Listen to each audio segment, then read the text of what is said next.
What's up, guys? This is Coach Grant with First Down Training, and today we're going to be breaking down some unguardable routes that you guys can run. DBs will not be able to guard these routes if you can execute them properly. So I hope this video helps you guys out. Hope it could teach you a few new things. But also, fellas, we are going to be traveling out to 15 more states this offseason for 2-day-long QB and wide receiver camps. Next up on our camp tour, we'll be coming out to San Francisco, then Miami, Las Vegas, Charlotte, Portland, Dallas, Nashville, Chicago, Buffalo, Atlanta, Houston, Philly, Detroit, Boise, and Los Angeles, California. So if you guys are local to any one of these states and would like to train with us for 2 whole days, fellas, check out that very first link in the description below so you can get all the info on how to sign up and what we will be doing at our camp. So again, very first link in that description below. Let's get started with this video. So this first route we're going to be discussing here is a route called a jerk route. Okay, so a jerk route is essentially where you are going to be running a whip route, but you're going to put the brakes on and then cut back to the inside. So it's like a slant,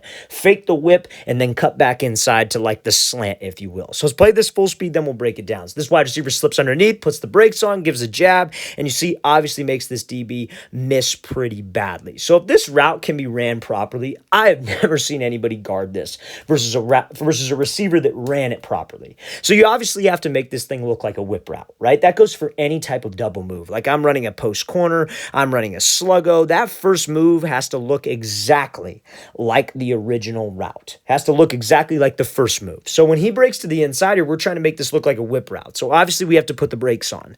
And when you guys are running a whip route, you're running full speed into the brake. You're selling the slant. So we have to make sure that I'm running in full speed, full stride. My hips, my shoulders are committed. And then when we break onto the whip, I got to sit on down. I have to be able to decelerate. I got to sit my butt down. A position I tell my wide receivers to get to is you want to bring your chest to your quads. If you guys can sit your butt down like you're sitting into a chair, but quickly sitting into a chair, and bring your chest to your quads, you'll be able to decelerate. Now, what sells this route the most is you getting your hips and your shoulders parallel to the line of scrimmage, because that's what makes the DB think that it's going to be a whip. Because again, if you're running this jerk route, a lot of guys will break down, but they'll stay half in and like half out. Their hips and their shoulders will already be drifting back to the inside, and that's an easy way for this DB to play it. I have to be able to put the brakes on. Let's flip. Let's get my belly button facing the line of scrimmage. Let's put my foot in the ground, and then I could get that space. That's how you run that jerk route. And that route, again, fellas, unguardable if we run this thing correctly. So let's play this again, full speed one more time. Great job by this wide receiver creating separation,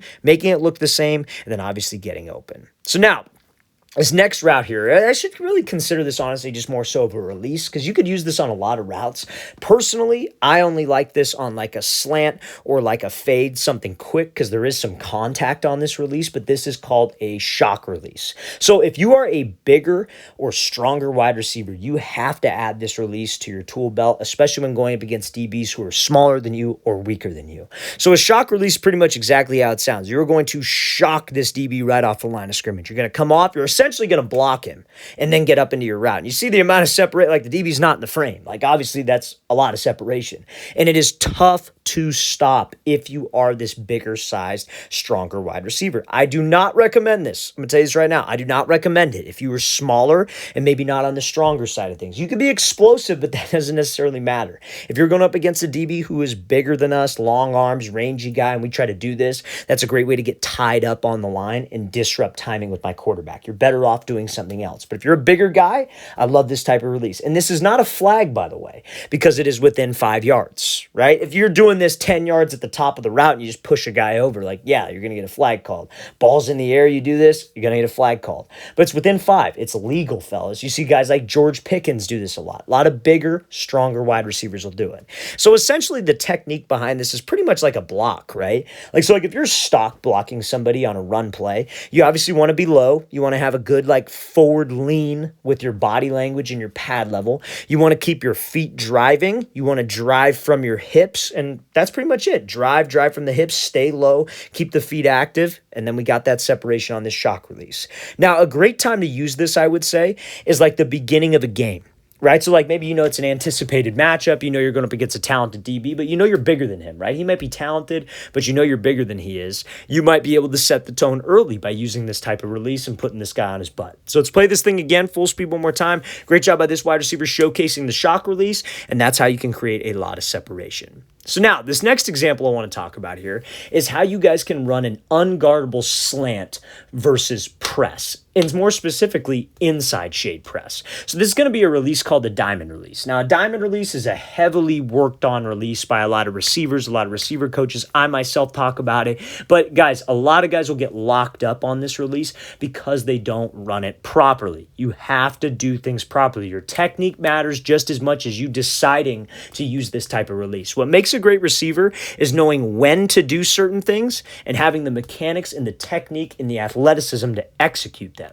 So let's play this thing full speed, then we'll break it down. So he comes off the ball, 3 hard steps at the DB's outside shoulder and outside hip is what a diamond release is. So we come off the ball. When we have inside shade press on a slant, we know that his job is to protect the inside. Do not let us run a slant, a post, a dig, anything over the middle. And his goal is to force us to the sideline because the sideline is his help. If we run out of bounds, we're out of the play.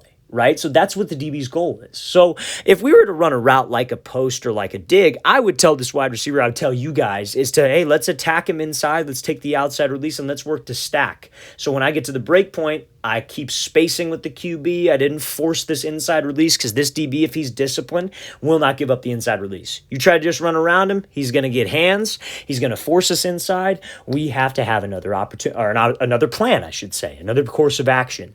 So if he's inside shade and you have to run a slant, it's kind of hard to restack on a slant when it's a 3-step route. So you need something to do, and that's that diamond release. Now, what gets this DB to open up the gate, aka, or open up his hips, is we got to be a salesman. And that's where the perfect technique comes into this route. Because a lot of guys will try this diamond release where they take 3 steps. Again, that's the first step, that's the second, that's the third. And you break right off the third. A lot of guys will try this, but it doesn't go this well. DBs will just sit to the inside and you'll run right into them. And that happens because of 3 things. 1, you're not running hard enough. Guys, you got to run. Like whoever told you not to run your routes full speed and they say, oh, run it controlled, run like 85%, is probably a very, very good athlete and could probably get away with those things. And if you're not the best athlete on the field at all times, you got to run your routes hard, man. You got to go full speed. It's a controlled full speed. It's not out of control, but you got to run hard. A disciplined DB or a DB who's faster than you will not bite if you are not going full speed. Do not listen to bad advice. Now, second thing, your stride. A lot of guys will come off the ball and they'll take these choppy strides. They don't go anywhere. And they think, well, coach, I did the diamond release. It didn't work. You didn't have the right technique on the diamond release to get this guy to open up. I need to gain ground. I need to stride. And then last but not least, guys will screw with their body language right before the cut. And that is one of the biggest indicators you can give to a DB who is reading our body language. He's watching my hips. So a lot of times guys will come off the ball and right before this cut, they'll raise up. They'll pop their chest up, pop their head up. Indicator. DB's going to sit. A lot of times right before this third step, guys go 1, 2, 3. They won't be committed with their hips and their shoulders vertical. They will start to turn their hip, turn their shoulder before the third step gets down. Indicator, guy's going to bite. Now, Sky Moore here does a great job of putting his head down, which is like an added on extra to sell this thing even more so. You see that little tuck of his head. You putting your head down like this, running full stride, full speed, body language is committed. Guys, this DB has to open up. He's got a decision to make. And at this point, his decision is, okay, do I let him run the fade and take my chances, or do I open up and play the fade and possibly give up the slant? And more often than not, when it's man-to-man coverage, what does a DB not want to get beat with? Doesn't want to get beat with a fade. So more often than not, if we sell it correctly, we can get him to open up his hips. And that's kind of that unguardable portion of this release. So let's play this again, full speed one more time. Great job by Moore pushing up vertical, getting his hips to flip, and then winning on that slant. Okay, so now, next route that I want to talk about here is from Jamar Chase. And I want to talk about how receivers can be unguardable on any route if they're always prepared to react. So we talk a lot about having a plan off the line, right? Like we just talked about it. Like if you had this inside shade look and you had to run a post, you would attack him to the inside, take the outside release. Your goal would be to stack him and then break to the post, right? Like that's our goal. That's what we're trying to do, I guess you could say, right? Now, what if that's our goal, but the DB changes up his coverage? What if he's disguising his leverage? Guys, DBs are crafty individuals. They will try to change up what they do post-snap. When the quarterback snaps the ball, when you start your route, they try to disguise things just how we try to disguise things. So if you're prepared to react, pretty much, honestly, a DB has nothing for us if we are prepared to react. And that's why you have to train situations, but you also have to train reactions as a receiver. You should be constantly doing drills where you have to read the coach that you're working with, another receiver on the field. Like maybe you're running up and you have this guy shade this way, you react and go the other way. You shade here, you go the other way. Just constantly training that reaction time. So let's watch what Chase does here. He's running a 10-yard out, and he has inside shade coverage. So ideally, what would we want to do? We'd want to attack him, move him to the inside, take the outside release. But it doesn't go that way. He starts to attack, but the DB jumps outside, so Chase takes the inside release. He reacts. Guys, the receiver position is just as much about having a plan and knowing when to execute as it is reacting. So you see, he comes off the ball. He's going to attack him inside. This DB starts to jump to the outside. What does Chase do? Just puts the brakes on. It's not a fancy move. It's not this crazy crossover, breaking his ankles. He's just reading the DB. When this DB has some space, right, he's got maybe about a yard, 2 yards of space inside. He's closing the distance. All he is doing is reading him. He's gathering info. Is he going to keep his leverage? Is he going to sit? Or is he going to jump outside? Those are his three options. Now, you got to do this fast, though. Because I'm talking a lot and I'm telling you guys, hey, this is what he's going to do. This is what he might do. And I'm telling you all the different scenarios. But in a game, you got to react fast. That's why it's so important when you're doing your drill work that you are doing your drill work full speed. So in a game, when you're moving full speed, you're prepared to react. It's second nature.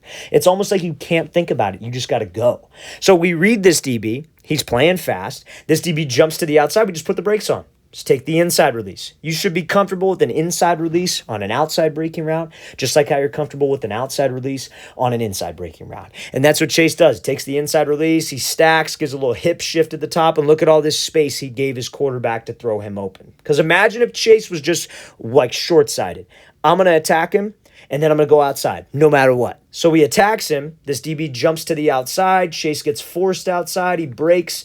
DB's on his hip. Not that much room to run an out route. That's an easy play for this DB and possibly a pick. But we take what he gives us, so now I gave Burrow all this room to the sideline. That's as good as it gets. So, fellas, if you want to be that receiver that's tough to guard, tough to handle, you have to be prepared to react. Let's play this thing again, full speed one more time. Great job by Chase using that crossover, reacting, and then winning on that out. All right, fellas, really want to thank you for watching. I really appreciate it. If you have any questions at all, don't hesitate to leave those in the comment section below. Always appreciate the feedback. Always great to hear from you guys. And again, fellas, we are traveling out to 15 more states again next off season. We're coming to San Francisco, Miami, Vegas, all the way to Detroit, Boise, all 15 states that you see right here. So if you guys are local to any one of these 15 locations and would like to train with us, check out that very first link in the description below. We'd love to have you out. I'll see you guys next time.